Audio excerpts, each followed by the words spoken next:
जय ज्योती जय सावित्री. समाजाचे संघटन व्हावे, स्त्री शक्तीचा विकास व्हावा यासाठी सावित्री शक्तीपीठ महाराष्ट्राची स्थापन करणारे संस्थापक श्री दशरथ कुलधरण सर यांच्या मार्गदर्शनाखाली मी अर्चना राजेंद्र कावलकर, माणिकवाडा, यवतमाळ सादर करीत आहे फुले दाम्पत्य व बहुजन मुक्ती आंदोलन.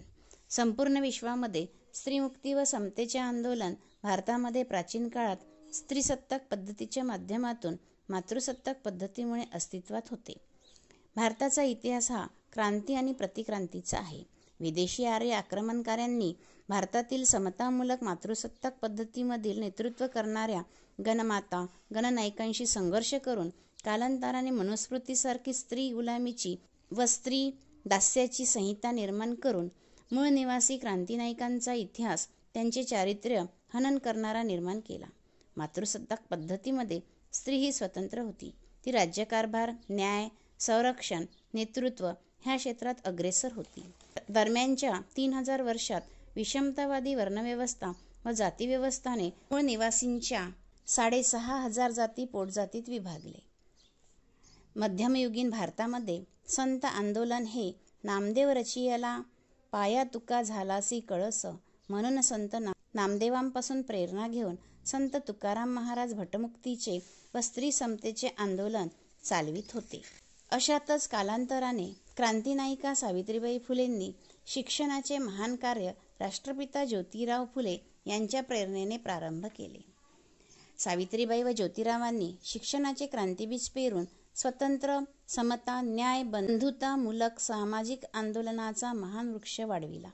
ह्या सामाजिक आंदोलनाच्या क्रांतिदूतांचा विचार पुढे चालविण्यासाठी जातीजातींच्या संघटनांनी एकत्र येऊन एक ओळख निर्माण करून श्रेष्ठ कनिष्ठ ही विषमतावादी प्रवृत्ती दर्शविते ती सोडली पाहिजे, तरच खऱ्या समग्र समतामूलक क्रांती आंदोलनाचा प्रारंभ होईल.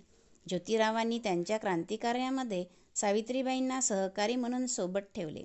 स्पृश्य अस्पृश्य स्त्रियांना प्राथमिक शिक्षण हा क्रांतीचा पाया आहे असे स्पष्टपणे समजावून सांगितले. महात्मा ज्योतिराव फुले व सावित्रीबाईंनी त्या काळी प्राथमिक शिक्षण सक्तीचे व मोफत करण्यासाठी इंग्रज सरकारकडे आग्रह धरला. त्यानंतर आपल्या कल्याणकारी संस्थानामध्ये प्राथमिक शिक्षणाचे सार्वत्रिकरण करून सामाजिक लोकशाहीचे आधारस्तंभ लोकराजा राजश्री शाहू महाराजांनी शिक्षणावर भर दिला. शिक्षण सक्तीचे व मोफत केले. उच्च शिक्षणही प्रत्येक नागरिकाला मिळाले. ब्राह्मणी व्यवस्था आधुनिक पद्धतीने मनुस्मृती लादत आहे. मूळ निवासी बहुजनांमध्ये गुणवत्ता विकसित होऊ न देणे, उच्च शिक्षणाचे खाजगीकरण करून वाढत्या महागाईत फी वाढ करणे, तसेच विदेशी विद्यापीठांना परवानगी देणे व अर्थसहाय्य देणे ही आधुनिक मनुस्मृतीच आहे. फक्त दृष्टिकोन बदलण्याची गरज आहे. मूळ निवासी बहुजन समाज मुक्तीच्या ह्या आंदोलनाला जन आंदोलनामध्ये प्रवर्धित करणे हेच प्रत्येक सच्चा बहुजनवादी, बुद्धिजीवी व बुद्धिवादीचे कार्य असायला हवे.